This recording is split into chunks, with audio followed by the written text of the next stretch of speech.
আমাদের তেলের দাম শেষমেশ বৃদ্ধি হইল মাননীয় স্পিকার, কিন্তু তার আগে আমরা দেখলাম কয়েক কিলোমিটার জুড়ে লম্বা লাইন। আমরা দেখলাম মাঝরাত পর্যন্ত ড্রাইভাররা দাঁড়িয়ে আছে, তারা তেল পাচ্ছে না, কিন্তু সরকারের সেই ব্যাপারে কোনো হেলদোল নাই। আশ্চর্য হয়ে লক্ষ্য করলাম মাননীয় স্পিকার, মন্ত্রীরা যখন সংসদে বক্তব্য দেন তখন তারা অবলীলায় বলেন বাংলাদেশে জ্বালানির কোনো ঘাটতি নাই, কিন্তু মাননীয় স্পিকার যখন তেল নিতে যায় তখন দেখা যায় 3 কিলোমিটার লম্বা লাইন। মাননীয় স্পিকার, সরকার সম্ভবত কিছু পদক্ষেপ গ্রহণ করবার ঘোষণা দিয়েছে।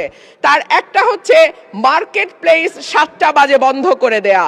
চমৎকার সিদ্ধান্ত মাননীয় স্পিকার, তবে মনে রাখতে হবে কেনা কাটা বা শপিং যেটুকু হয় সেটুকু সন্ধ্যার পরেই হয়, তার আগে হয় না।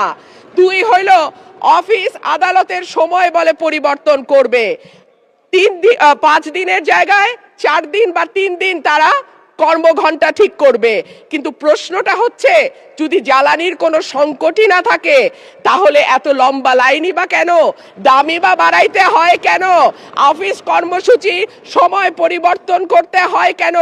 এই প্রশ্নগুলো তো ওঠে মাননীয় স্পিকার।